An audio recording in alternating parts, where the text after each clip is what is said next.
Morning, everybody. This is Eric over at Physical Graffiti Tattoo in Sedona. Today, we're going to hear a story from Adrian as part of our memorable moments in the biz. I'm excited about this. Let's see. Oh, there he is. I knew you were there. I'm just messing with you. Morning. Morning. All right, so memorable moments from the biz. So I got a story from something that happened to a guy I used to work with. And it was an old shop I used to work in on the East Coast. And I'm not going to mention any real names, and I'm not going to even mention the shop I worked in. So these guys were a little crazy. Some of these guys that worked there, and sometimes they would have like painting competitions, and they would like take a stapler and like staple themselves or staple each other and see who could take it the most. And I think that it ended somewhere with like a car cigarette lighter. I don't know. And this guy Mitch was so crazy. At one point, he allowed us to play tic-tac-toe on his rib cage. There was like 5 of us in a room one night, and he actually let some of the customers and some of us play tic-tac-toe. And he was very proud. He was very proud of that. I mean, he came in the next day and he was just like, "Hey, check it out." So, and most artists know that you can cover up stuff like that, but still, I mean, What the heck, I know. man? He didn't care. He had cover-ups over cover-ups over cover-ups on his sleeves. His arms didn't look like any kind of nice artwork. They were just like tattooed up. I'm sure at one point it was nice, but it had been done so many times. This guy was only in his mid-20s. Oh my God. Yeah. Laser will be his best friend. Yeah, no Holy kidding. cow. No kidding. Oh, you told me, I remember part of this story, but I don't remember the whole story, but you did tell me what ended the pain. Yeah, it ended with a cigarette lighter, a car cigarette lighter. I didn't even go into that. I just, very bizarre. With somebody rolling around on the floor, No thanks. Yeah, no thank you. Anyway, you meet all kinds of people in this business. So, Oh, yeah. Anyway, so Mitch goes out and buys a motorcycle, really clean, really nice, brand new Triumph motorcycle. Nice. And it's a sweet bike, it's a sweet sport bike. So he has it for months, and it ends up getting stolen. So he's bummed because Mitch doesn't have insurance. So this means that he's not getting a new bike, and he still has to make payments. So that's the big talk. Oh, you got another payment due. So months go by, he's making payments, and he's really bummed.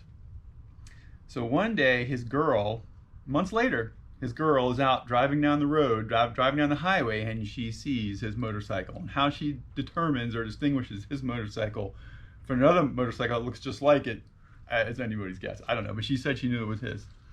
Wow. So she ends up following the guy, and they end up going way out in the country.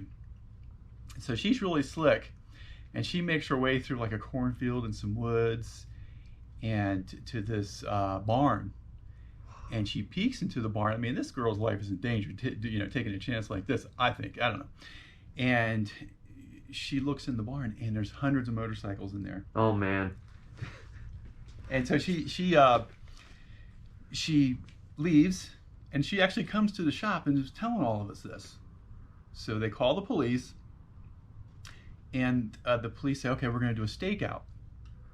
So by the time the police get organized, they get a stakeout going, they says, "Well, the bikes are all gone. No more motorcycles." Of course. Right. Of course. So they say, "Well, we're still going to stake out. We'll see if this leads anywhere, see what we can do," because they can only go by the proof and evidence. So again, more time goes by, and he's convinced that his girlfriend or his girl is right, that this was his motorcycle and these guys have it.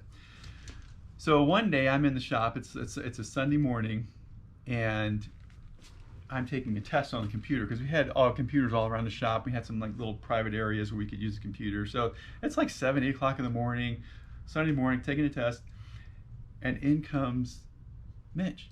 Look what the cat dragged in. I'm like, what's going on? You've been up all night? And yeah, he's been up all night, and he is seething at this point. I mean, he is just like back and forth. He's pacing back and forth. He's like biting his nails. He's like, I said, what happened? What's going on? He says, you're not going to believe what I did. I was like, what?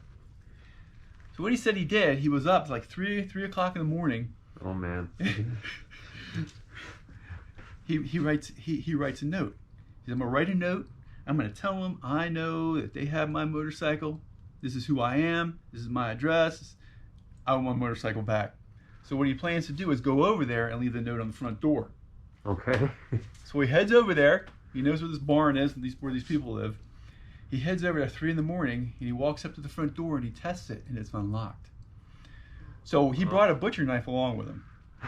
So he had his butcher knife for protection in Delaware. Nothing screams not allowed to carry protection a gun like around, a but- butcher knife. Right, it's a butcher knife. So he's got his butcher knife in his note. He tests the front door and it opens. It's unlocked. Oh So my he God. quietly walks in and there's people sleeping in the living room. What the Kids, heck? kids and people sleeping in the living room. It's like 3 or 4 people he said in there. So he said he walked up, he's so pissed off. He walked up to the dining room table. He put the note on the dining room table, took the butcher knife, and put the butcher knife right in the dining room table in the middle of the note. In the middle of the note with all his information on there. Oh, God. Why? Right. So he leaves, no problem, and then he's in the shop talking to me, telling me the story, and I'm like, oh my gosh, are you crazy? I mean, this is like mafia stuff. When these people find this is like, what's going on, you know?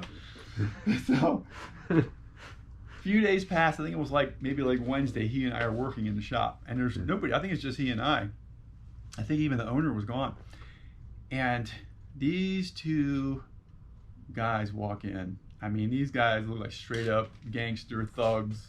Both big guys. I mean, I wouldn't mess with either one of them alone. These guys are together. They come in, and Mitch is in the corner working on somebody. He's working on somebody in his booth. And I'm like drawing something up, so I look at these guys, and they walk up to his door and look in his booth, and they're like apologizing, like, oh man, hey man, if we knew the bike was yours, there's no way we would have taken it. And here are the keys. Your bike's out front. Oh, my God.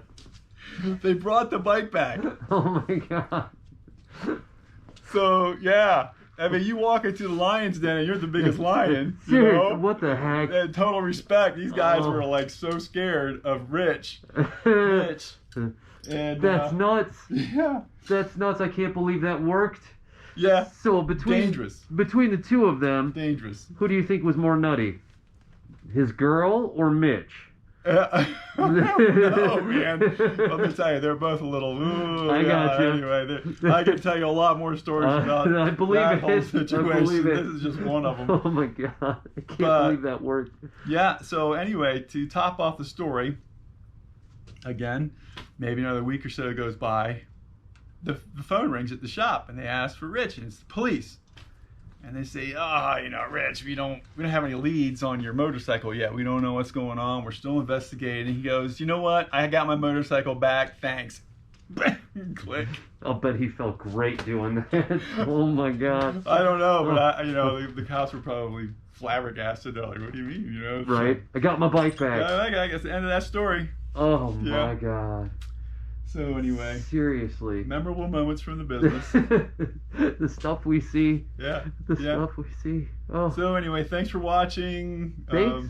Yeah, remember to subscribe and share, ask questions. If you guys want to hear about any other stories specifically or other topics, feel free to shoot us questions on this thread. Yeah, absolutely. Thanks. Thanks.